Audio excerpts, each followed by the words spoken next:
আজকের হরিকথা এখানে শুরু করছি। কৃপা করবেন সকলে যেন সকলকে নিতাই গৌর সুন্দরের কথা, রাধা মাধবের কথা শ্রবণ করাতে পারি। নিতাই গৌর সুন্দর। বলছে ভক্ত সাধককে পাপাচারী ব্যক্তির নিকট থেকে দূরে থাকতে বলছেন। সাধককে, সাধক মানে যিনি ভজন করেন, সাধন করেন, ভগবানের আরাধনা করেন, তিনি সাধক। তাকে পাপাচারী ব্যক্তির কাছ থেকে, দুরাচারী ব্যক্তির কাছ থেকে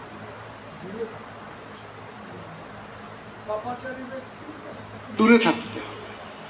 অর্থাৎ যিনি ভগবানের সাধন ভজন করেন না, ভগবানের নাম শ্রবণ করেন না, নিজে করেন না, শ্রীমদ্ ভাগবত পাঠ শ্রবণ করেন না, অর্থাৎ ভক্তিমূলক জীবনে তিনি নেই, এমন ব্যক্তির সংস্পর্শ তাকে এড়িয়ে চলতে বলছে।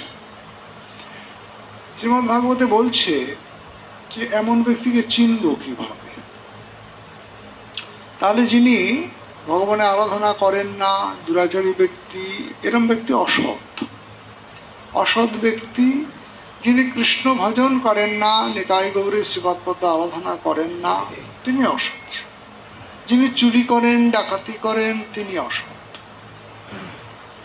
তিনি অসৎ, অর্থাৎ দুষ্কর্ম করছে, খারাপ কাজ করছে, কুসঙ্গ করছে, কুখাদ্য গ্রহণ করছে, তিনি অসৎ। সবই ঠিক আছে। এবার অসৎ তো এরা বটেই। আবার শ্রীমদ্ ভাগবতে বলছে অসৎ আরো কে জানেন?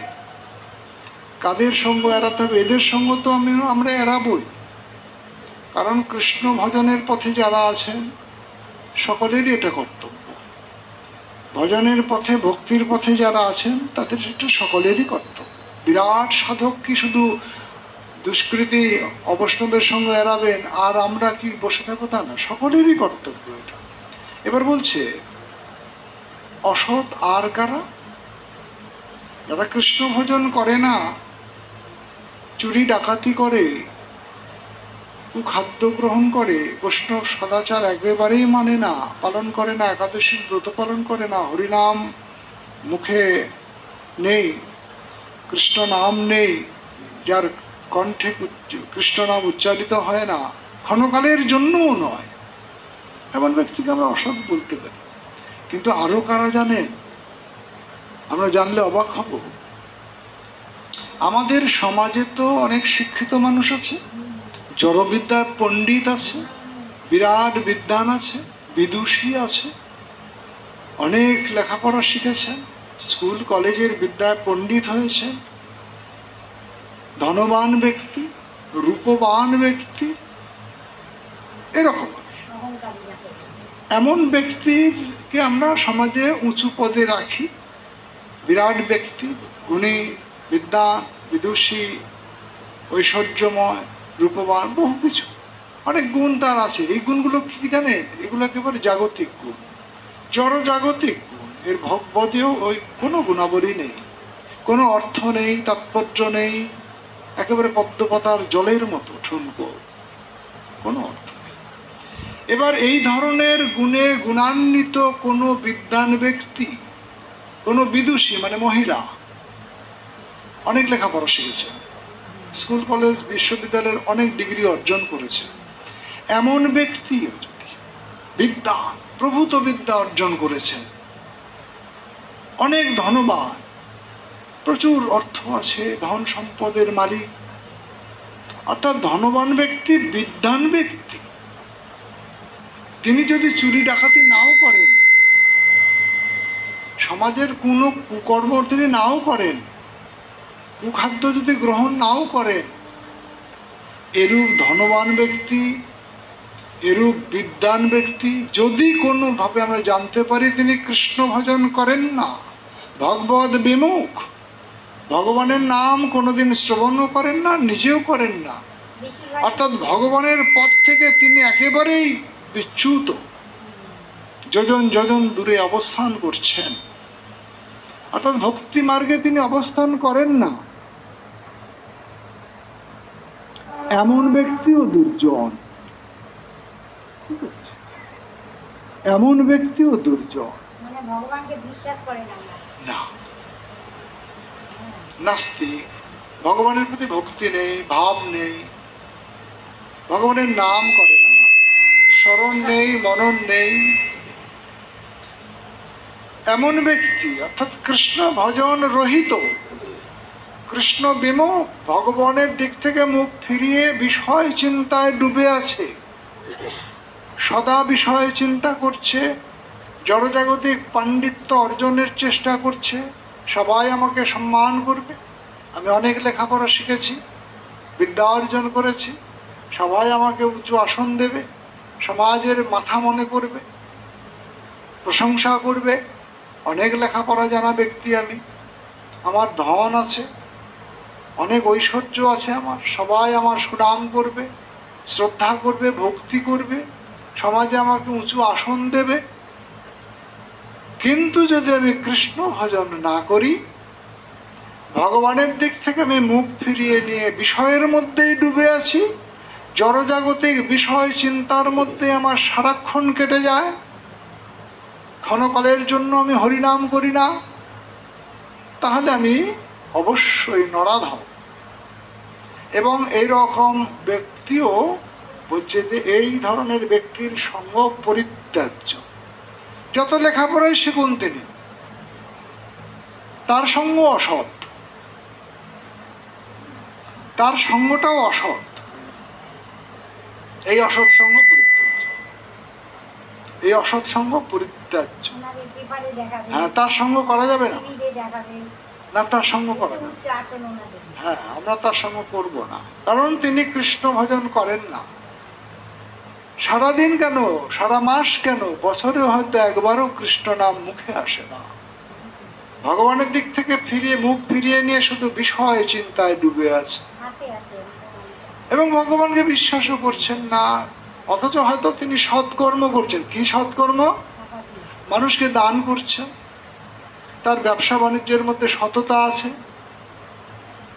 দান দক্ষিণা করছে, কারো মেয়ের বিয়ে লাগলো সেখানে তিনি প্রচুর পরিমাণে দান করে দিলেন, গরিব দুঃখীকে দান করে দিলেন, স্কুল তৈরি করে দিলেন, হাসপাতাল করে দিলেন।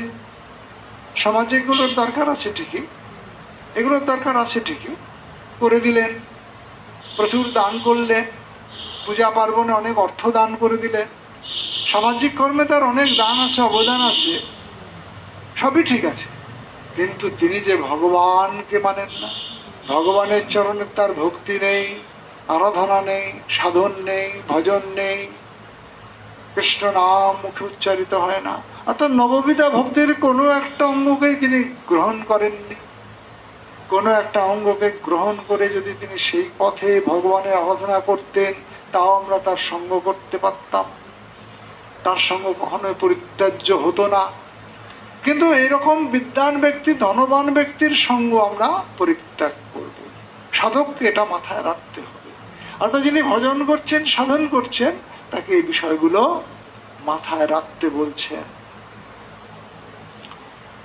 প্রবল মহৎ গুণ সম্পন্ন সাধু মহাত্মাগণের দেহ, মনে রাখবেন একটা কথা, বলছে প্রবল মহৎ গুণ সম্পন্ন সাধু যারা আছে না, বিরাট সাধু, ভজনের শক্তি এতটাই বেশি, সাধন ভজন করে ভগবানকে অর্জন করে নিয়েছেন, তাদের সদ্গুণাবলীর শক্তিটা এতটাই বেশি, বলছে তার এই মহত্বের দ্বারা, সদ্গুণের দ্বারা তিনি তার আশেপাশে বহুদূর ব্যাপ্তি, বহুদূর এর মানুষের হৃদয় মনকে জয় করে নিতে পারে। কারো হৃদয়ের মধ্যে তিনি ভালো বাসনা ঢুকিয়ে দিতে পারেন, ভালো আকাঙ্ক্ষা ঢুকিয়ে দিতে পারেন, কৃষ্ণ নাম যাতে তিনি করতে পারেন, কৃষ্ণ চিন্তন প্রবেশ করে, সেই ধরনের সাধক হতে হবে। তো আমাকে তো সেই ধরনের সাধক হতে হবে, উচ্চ মার্গের সাধক, উচ্চ মার্গের ভজনশীল আমাকে হতে হবে। তো তা যদি আমি না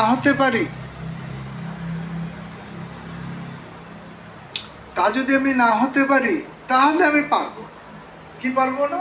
ওই যে বলছে যে তার সাধকের আশেপাশে যারা মানুষ আছে তাদের মন যদি কৃষ্ণমুখী না হয়, তাহলে সাধনের দ্বারা সাধক তাদেরকে কৃষ্ণ চিন্তন করাতে পারে। এত বড় সাধকের ক্ষমতা চলে আসলো। কোথা থেকে আসলো এই ক্ষমতা? ভগবানের সেবার দ্বারা, ভগবানের ভজন সাধন করেই পেয়েছে। অর্থাৎ তিনি ভজন করেই এত শক্তি অর্জন করলেন। এমনি এমনি হবে না, কারণ বহুটা অর্থ থাকতেই পারে, বিদ্যা থাকতেই পারে। ওই তার পক্ষে তো এই শক্তি অর্জন করা হচ্ছে সম্ভব না, তিনি তো এই শক্তি অর্জন করতে পারছেন। কিন্তু একজন বড় সাধক, নিষ্কিঞ্চন বৈষ্ণব, তিনি জগতের কোনো কিছুর আকাঙ্ক্ষা করেন না, শুধুমাত্র ভগবানের শ্রীপাদপদ্ম সাধন ভজনই করেন। এইটাই তিনি চান। তাকে আপনি কিছু দান করতে গেলেও গ্রহণ করবেন না। এই ধরনের নিষ্কিঞ্চন বৈষ্ণব বলছে তার পাবনী শক্তি, তার অন্তরের শক্তি, তার মহৎ গুণাবলীর শক্তি এতটাই বেশি, এতটাই বেশি। বলছে সেই গুণগুলো দিয়ে, সেই গুণের দ্বারা, তার ভজনের শক্তির দ্বারা আশেপাশে মানে চতুর্দিকে তিনি অনুকূল ভজন অনুকূল পরিবেশ তৈরি করে নিতে পারেন। ভজন অনুকূল পরিবেশ তৈরি করে নিতে পারেন। অর্থাৎ আমি যেখানে ভজন করছি তার আশেপাশের মানুষগুলো যদি ভজনশীল না হয়, কৃষ্ণ চিন্তন মুখী যদি না হয়, ভগবানের সাধন ভজন না করে কৃষ্ণ বহির্মুখ হয়, এমন মানুষ যদি বেশি পরিমাণে থাকে, তাহলে আমার ভজন প্রতিকূল পরিবেশ তৈরি হয়ে আছে সেখানে। শ্রীমদ্ ভাগবতে বলছে সেই পরিবেশটা আমার ভজনের পক্ষে প্রতিকূল। অর্থাৎ আমি কাদের ভজন কথা শোনাবো, কাদের আমি ভগবানের কথা শোনাবো, কাদের? তারা তো আসবেও না। অর্থাৎ ভজনমুখী নয়, কৃষ্ণমুখী তো নয়। তারা এসে যে ভগবানের মন্দিরে একটু প্রণাম করবে, ভগবানের নাম গুণকীর্তন করবে, ভগবানের বিষয়ে পাঠ কীর্তন চেষ্টা যে শ্রবণ করবে, সেই ইচ্ছাও তাদের জাগে না মনে। ফলে এই ধরনের মানুষের সংখ্যা যদি বেশি হয়, আমি যেখানে অবস্থান করছি সেইখানে যদি এই ধরনের মানুষের সংখ্যা বেশি হয়, তাহলে বুঝতে হবে আমার সেটা ভজন প্রতিকূল পরিবেশ। অর্থাৎ প্রতিকূলস্য বর্জনম, আমার ভজনের জন্য যেটা প্রতিকূল সেই পরিবেশ আমাকে ত্যাগ করতে হবে। কারণ সেখানে আমি যেটুকু ভজন করছি সেইটাও আমার ভিতর থেকে যদি বেরিয়ে যায়, বলছেন এখানে বলছে, তাহলে এখানে প্রশ্নও করা আছে, তাহলে আমি যদি সাধক হই, তাহলে আমি আমার আশেপাশে যারা কৃষ্ণ বিমুখ, ভজন বিমুখ, ভগবানের নাম করে না, বদ্ধ জীবনযাপন করছে, হরিনাম কি জিনিস জানে না, কে মহাপ্রভু কে নিত্যানন্দ প্রভু কিছুই জানে না, তাদের যে ডাকতে হবে, তাদের শ্রীপাদপদ্মে শরণ নিতে হবে জানে না, তাহলে তাদের উদ্ধার হবে কিভাবে? এটাও একটা প্রশ্ন। তা আমি তাদেরকে এড়িয়ে, তাদেরকে প্রতিকূল মনে করে আমি মনে করলাম এদের সঙ্গ করলে আমার কৃষ্ণ ভজনে বাধা হবে, কৃষ্ণ ভজনে আমার বাধা সৃষ্টি হবে, আমার ভজন প্রতিকূলতা আসবে, ভজন করতে পারবো না তো ওদের মাঝে আমি বসে। তাহলে এখানে প্রশ্ন আছে যে সেই সব মানুষগুলোকে কিভাবে উদ্ধার করা যাবে, তারা কিভাবে ভজনমুখী হবে, তারা কিভাবে কৃষ্ণ ভজন করা শিখবে, মহাপ্রভুর নাম নিতে হবে, নিতাই গৌরের নাম স্মরণ করতে হবে, এটা জানবে কিভাবে তারা? আমি যদি তাদের সঙ্গ এড়িয়ে চলে যাই, কোনো নির্জন নিরালায় বসে আমি ভজন করি, তাহলে এইসব মানুষগুলোর উদ্ধার কিভাবে হবে, মুক্তি কিভাবে হবে? এটাও তো একটা প্রশ্ন। এখানে এখন বলছে উত্তরও আছে, উত্তর যে নেই তা নয়, উত্তর যে নেই তা না, প্রশ্ন যেমন আছে উত্তর আছে।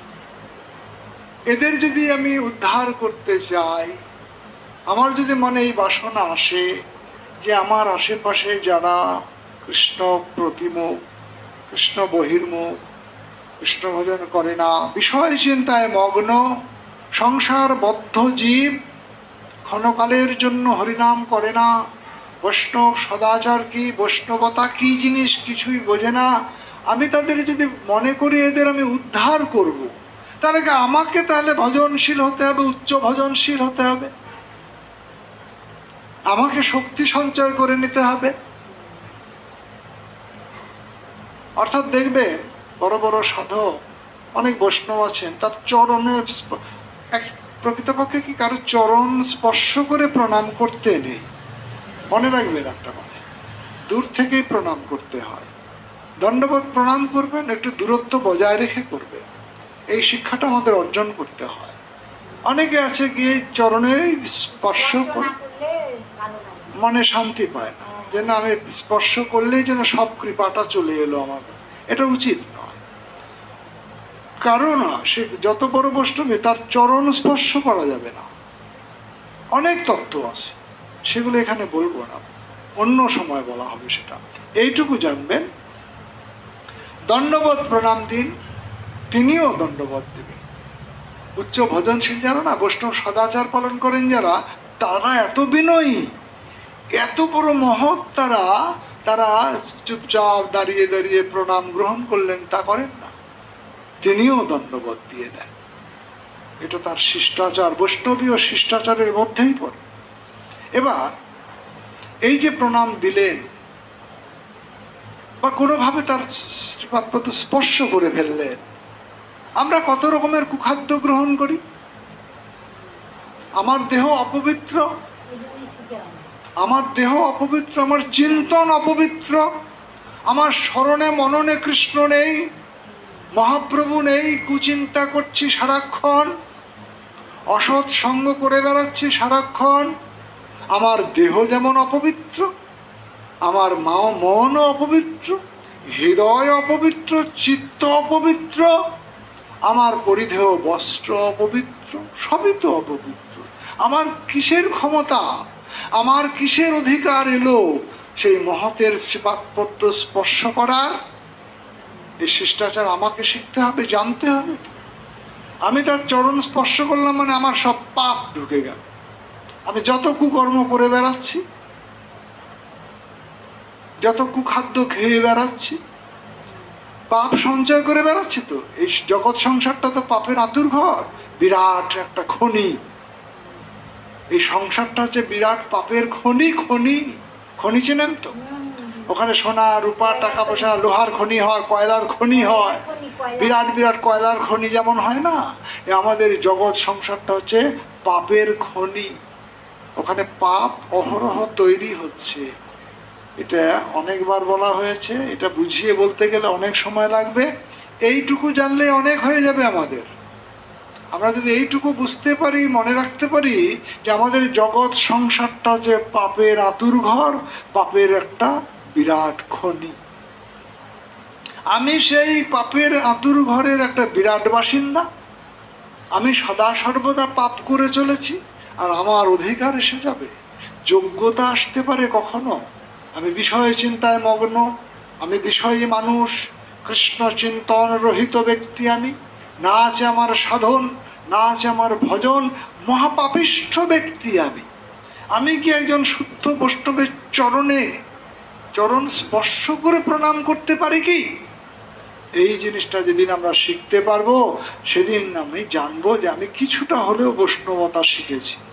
তার আগে আমি কিছুই শিখলাম না, আমার পাপ তার মধ্যে চলে যাবে। এইবার দেখুন, ওই যার শ্রীপাদপদ্ম আমি স্পর্শ করলাম, তার যদি বিরাট ভজনের শক্তি থাকে, বিরাট ক্ষমতা, ভগবানকে অর্জন করে নিয়েছেন, তার কিছু হবে না।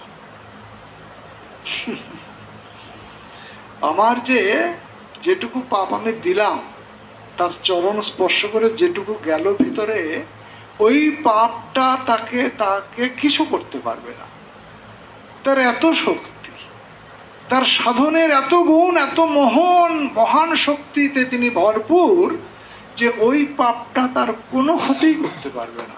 কিন্তু যদি তা না হয়, জানতে হবে তো, তাহলে উল্টো না, আমরা একটু নিম্ন স্তরের বা মধ্যম কোনো সাধক, ভগবানকে এখনো অর্জন করে নিতে পারেননি, সাধন ভজন করছে, তাহলে তারও চরণ আমি স্পর্শ করে প্রণাম করে নিলাম। শুধু আমারই কল্যাণটুকু ভেবেছি, যে আমার কৃপা হবে, ভগবানের কৃপা লাভ হবে, ভগবান খুশি হবে, বৈষ্ণব আমাকে কৃপা করবে, আমি শুধু নিজেরটুকুই দেখলাম। কিন্তু আমি যে পাপী, মহাপাপিষ্ট, আমি কত কুকর্ম করে বেড়াচ্ছি, আর আমি কি ওই ভক্তের চরণ স্পর্শ করে নিলাম? সেই ভক্ত যদি উচ্চ স্তরের বৈষ্ণব সাধন ভজনশীল না হন, তাহলে আমার পাপ সেখানে যে যাবে সেটা ক্ষতি করে, তার ভজন প্রতিকূলতা তৈরি করে দিতে পারে, অর্থাৎ আমি তার ক্ষতি করলাম।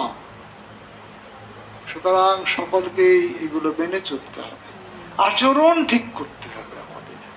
এইকেই বলে সদাচার, বৈষ্ণব সদাচার। এখন বৈষ্ণবই হতে পারলাম না, বৈষ্ণবীয় গুণাবলী আমার ভিতরে এলো না, আর আমি বৈষ্ণব সদাচার দেখাতে পারবো না। এই জন্য বলছে, একটু আগে যে প্রশ্ন আমি করেছিলাম সেটা কি, আমার আশেপাশে যারা কৃষ্ণ বহির্মুখ, যারা ভজন প্রতিকূল জীবনযাপন করছেন, বদ্ধজীব, ভবরোগগ্রস্ত, সদা বিষয় চিন্তায় মগ্ন, তাহলে এমন ব্যক্তিদের এড়িয়ে গিয়ে আমি ভজন করব, দূরে গিয়ে বসে নিরালায় বসে ভজন করব? আমি আমার কথা ভাবলাম, আমি ভজন করব, আমার কৃপা হবে, ভগবানের কৃপা আমার উপরে হবে, আমি ভগবানের ধামে চলে যাব, শুধু আমার কথাই ভেবেছি। কিন্তু এই যে যারা যারা আমার আশেপাশে আছে, তাদের যারা ভজন করে না, ভগবানের আরাধনা করতেই শিখলো না, তাদের মুক্তি কিভাবে? যাদের আমি এড়িয়ে চলে গেলাম, যাদের ভয় পেলাম, তাদের যে মুক্তি উদ্ধার হবে না। এখানে প্রশ্ন, এই প্রশ্নের উত্তর এটা বলা হচ্ছে যে আমার কাছে মনে করুন, আমার কাছে আছে এই মৌমাছির হুল ফুটালে পারে, মৌমাছির যে হুল ফুটা না, মৌমাছি হুল ফুটালে বিছা যদি আমাকে কামড়ায়, সেই কামড়ে যে বিষ, সেই বিষকে নাশ করার জন্য আমার কাছে একটা মলম আছে, আমার কাছে একটা মলম আছে। ওই মলম দিয়ে আমি ওই ভীমরুল বা মৌচাকের মৌমাছি বা বিছার কামড় সেখানে লাগিয়ে দিলে ওটা ভালো হয়ে যাবে। কিন্তু ওই মলমটা দিয়ে বিষধর সাপ, সেই বিষধর সাপ যদি আমাকে কামড় দেয়, ওই মলম দিয়ে কি ওটা হবে? হবে না। বিষধর সাপ যদি আমাকে কামড় দেয়, মৌমাছি কামড়ানোর ওই মলম ওই সাপের কামড়ের ওখানে যদি লাগিয়ে দিই, ভালো হবে কি? হবে না। এইটুকু যদি আমি বুঝতে পারি, অনেক শিখে ফেললাম। অর্থাৎ আমার কাছে, আমি নিম্ন স্তরের ভজনশীল ব্যক্তি, কেবলমাত্র শুরু করেছি ভজন, অর্থাৎ ওই ছোট্ট মলমের মতো মৌমাছির কামড়ের সহ্য করা ওই মলম আমার কাছে আছে। কখনো বিষধর সাপের বিষকে নাশ করার ক্ষমতা ওর নেই। অর্থাৎ আমার মতো যে সাধক, একেবারে নবীন সাধক, নতুন ভজন শুরু করেছি সবে মাত্র, আর আমি যদি আমার আশেপাশে ওই ধরনের ব্যক্তিদেরই সঙ্গ করি, তাদের মাঝখানে বসে ভজন করি, তাহলে ওদের গুণগুলো, সব দোষ গুণ সব আমার মধ্যে চলে আসবে। আমি কি ওদের উদ্ধার করব? আমি যদি ওদের উদ্ধার করতে যাই, অর্থাৎ সাপের বিষটাকে নাশ করতে গেলে আমার সেই ধরনের ওষুধ দরকার, তো অনেক শক্তিশালী কোনো প্রতিষেধক দরকার। ওই মলম দিয়ে হবে? হবে না। তেমনি ওদেরকে যদি আমি মুক্তি দিতে চাই, উদ্ধার করতে চাই, আমাকে উচ্চ ভজনশীল হতে হবে, বড় সাধক হতে হবে। তাহলে আমার ভিতরে যে শক্তি চলে আসবে, ভগবানের কৃপা চলে আসবে। এই গুরুদেবগুলোর হয় এরকম, পরম গুরুদেব, বড় বড় সাধক, তাদের ওই শক্তি চলে আসে, এত মহৎ হয়ে যান তারা, তাদের দেহের অনুপরমাণু পর্যন্ত এতটা পাবনী শক্তি, ভগবানের শক্তি ধারণ করে, অচিন্তনীয়, চিন্তা করতেই পারবো না আমরা। ফলে সেই সব সাধক যদি কোথাও ভজন কুটির স্থাপন করেন না, ওর মাইলকে মাইল দূরে যত ত্রিতাপ জ্বালায় পরিপূর্ণ জড়বদ্ধ জীব থাকুক, কৃষ্ণ বিমুখ জীব থাকুক, সব একাকার হয়ে ভজন পথে চলে আসতে পারে। তাই গৌর হরিবল, সবাই চলে আসতে পারে ভজনের পথে। জানেন, এই ধরনের সাধক তার এতটা বিশাল শক্তি থাকে, ওই মলমের মতো শক্তি নয়। একটা মলম দিয়ে সাপের বিষ সারাবো, কখনোই হবে না। সুতরাং আমাদের এই তত্ত্ব যদি আমরা জানতে পারি, তাহলে আমার অনেক কিছু শেখা হয়ে যাবে। অর্থাৎ আমি বড় ভক্ত হওয়ার চেষ্টা করব, নবীন ভক্ত থেকে আমি মধ্যম উত্তম ভক্তে রূপান্তর হয়ে উত্তম ভক্তে আমি যাতে উত্তরণ ঘটাতে পারি, সাধক উত্তম সাধক হতে পারি, ভগবানের শ্রীপাদ পদ্ম নিরন্তর আরাধনা করে ভজনশীল হতে পারি। এমন ভজনশীল আমি হব যাতে আমার আশেপাশের সবাইকে আমি মুক্তি দিয়ে কৃষ্ণ নাম স্মরণ করিয়ে, কৃষ্ণ চিন্তন তাদের মধ্যে প্রবেশ করিয়ে তাদেরকে আমি শুদ্ধ ভক্তে পরিণত করে দিতে পারবো। তাহলে সেই শক্তিটা আমার মধ্যে আনতে হবে তো। তাই আমরা চেষ্টা করব, আমাদের আগ্রহ থাকবে, ব্যাকুলতা থাকবে, আকুলতা থাকবে, অনুরাগ থাকবে। নিজে যেমন ভজন করব, আরও যারা আমার আশেপাশে আছে, অর্থাৎ আমার গৃহে যারা আছে, প্রথমে শুরু করব তাদেরকে দিয়ে। তো আমার পরিবারে গৃহে যারা যারা আছে, আমি তাদেরকে আগে ভক্ত তৈরি করব। এই শক্তিটা আমার মধ্যে আসতে হবে।